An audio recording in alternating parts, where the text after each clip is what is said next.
student, it is my 12th video and the last video of the light process. ये मेरी 12वीं video है और it is the last video of the life process, transportation of food and other substances. देखिए, just few minute back in the 11th video I told you about the how the nutrients are transported through the xylem. Xylem से कैसे transport होते हैं. अब हमने देखा कि जब फूड जो है लीव्स में प्रिपेयर्ड हो गया, यानी लीव्स के अंदर फूड प्रिपेयर्ड हो गया है, वहां तक फोटोसिंथेसिस हो चुका है, तो अब जो फूड प्रिपेयर्ड हुआ है वो कैसे ट्रांसपोर्ट होगा to the non photosynthetic part of the plant. जैसे आपके घर की किचन में आपकी मदर खाना बनाती है, अब वो खाना बनाने के बाद आपको कैसे देती है, कैसे डिस्ट्रीब्यूट करती है, वो that is the function of your mother and your mother is similar to the phloem. ऐसे ही your father act like a xylem, जो कि रॉ मटेरियल लाते हैं और किचन में रखते हैं, वहां आपकी मदर प्रिपेयर करती है. तो सेम प्लांट्स के अंदर भी है.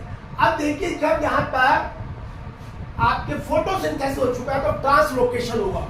ट्रांसलोकेशन में transfer of food from photosynthetic region to the non photosynthetic reason.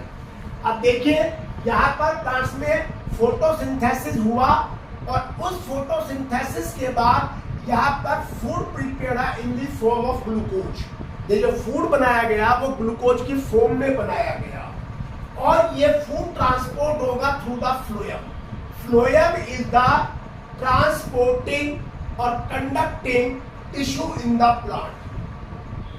Translocation में फूड जो है लीव से ट्रांसपोर्ट होगा to the non photosynthetic part of the plant. जैसे आपका स्टेम है, रूट है, स्टेम है, रूट है, फ्रूट्स है एंड फ्लावर है. अब यहां पर प्लांट्स के अंदर हार्मोन्स भी बनते हैं, तो ये हार्मोन्स भी they are transported through the phloem. ये भी फ्लोएम के थ्रू ट्रांसपोर्ट हो जाते हैं. अब फ्लोएम में ये देखिए सीव ट्यूब्स है और ये sieve tubes are transported by the companion cell.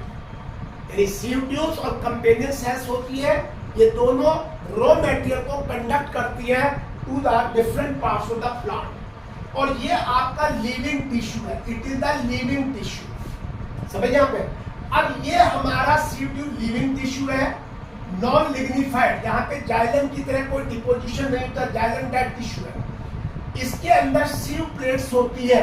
देखिए, ये जो स्ट्रक्चर है इस तरह की, ये सीव प्लेट्स है और ये आपकी परफोरेटेड है.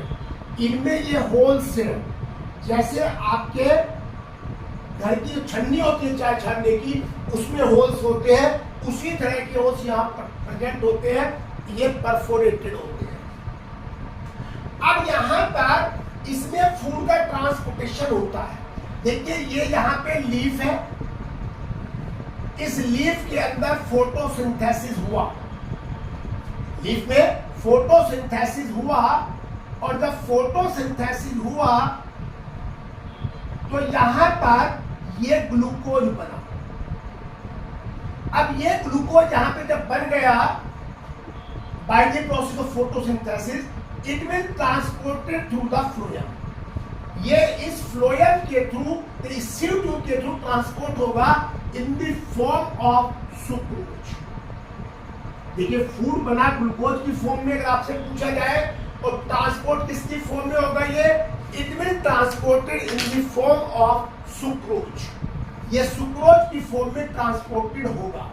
अब जब लीफ में ग्लूकोज बनेगा, सुक्रोज बनेगा, तो वहां कंसंट्रेशन ज्यादा हो जाएगी और जब कंसंट्रेशन ज्यादा हो जाएगी तो यहां से जो जाइलम टिश्यू है वहां से पानी जो है it will shifted in the और सीपेड इन द और seeps in the leaves of the plant. Plant की लीव्स में वो जो पानी है वहां पे सीप्स कर जाएगा और जब पानी वहां चला जाएगा तो यहाँ ये डाइल्यूट हो जाएगा और यहाँ से हायर कंसंट्रेशन से लोअर कंसंट्रेशन की तरफ जाएगा.